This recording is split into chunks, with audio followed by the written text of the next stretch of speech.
না সে ঠিক আছে, ওটা তো একটা ব্যক্তি মালিকানা বা ট্রাস্টি আছে। আমরা জিরাটে একটা জায়গা কিনেছি, পশ্চিমবঙ্গ সরকার, আমরা ডিড করে এগ্রিমেন্ট করে করেছি, ওখানে একটা লাইব্রেরি এবং স্মৃতিসৌধ হবে। বাকিটা আপনারা অমিত শাহজির মুখ থেকে শুনবেন, সবটা আমার মুখ থেকে। क्या श्यामा प्रसाद मुखर्जी टेक्स्ट बुक में आने वाले हैं पश्चिम बंगाल सरकार जरूर आने वाला है। थोड़ा बता दो। ये सिंगूर के टाटा भगाने वाला नहीं रहना चाहिए और डॉक्टर श्यामा प्रसाद मुखर्जी आना चाहिए। मैं ये रिक्वेस्ट किया है स्कूल एजुकेशन मिनिस्टर को, principal secretary, higher education minister. Syllabus जो कमेटी होगा उसका पास मुख्यमंत्री का जो अपील है, विश है, उनको पता है, ये तो होना चाहिए ना। सिंगूर में टाटा का भंगाना का इतिहास है, वो तो सिलेबस से हटना चाहिए और ये घुसना चाहिए।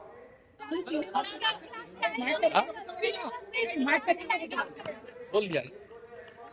सिलेबस कमेटी ठीक करेगा, मैं प्रपोज कर रहा हूँ। सिलेबस कोई पॉलिटिकल लीडर नहीं बनाता है, लेकिन मैं प्रपोज कर सकता हूँ as a MLA of this area. Mitra institute के लिए भी आपने कहा कि 25 लाख रुपया देंगे। ये मेरी क्षेत्र के अंदर आता है। इस बार सरकार ने 70 लाख को 1 करोड़ किया है एमएलए लाख। 125वां उनका जन्मतिथि चल रहा, जन्म दिवस चल रहा है, उसमें कुछ काम तो यहाँ भी होना चाहिए। लंबा इतिहास है, 1906 से 1970 तक यहाँ उन्होंने विद्यार्थी थे। उसका बाद 1924 से 1938 स्कूल का जो परिचालन कमेटी था उनका प्रेसिडेंट था। इसका बड़ा योगदान है इनका, विद्यार्थी के नाते, परिचालक के नाते, उसको तो ठीक ठाक रखना चाहिए। पिछले एमपी एमएलए कोई काम नहीं किया, मुझे तो करना पड़ेगा। ডক্টর শ্যামাপ্রসাদ মুখার্জির স্মৃতিগুলোকে সংরক্ষণের জন্য বললেন আপনি,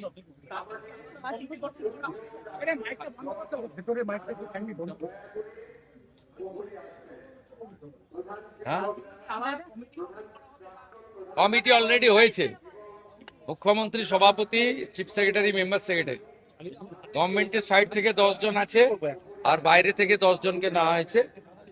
খুব বিশিষ্ট মানুষরা আছেন এই রাজ্যে।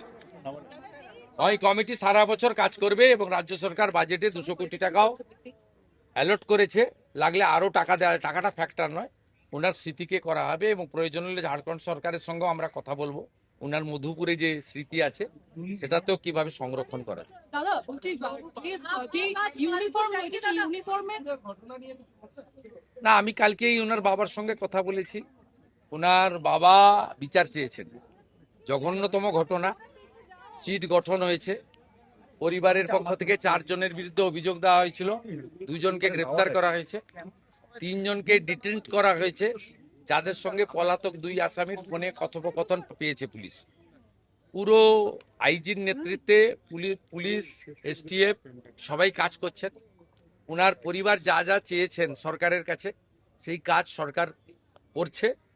আমি আশা করি যে তদন্তের মাঝপথে আমার না বলাই ভালো।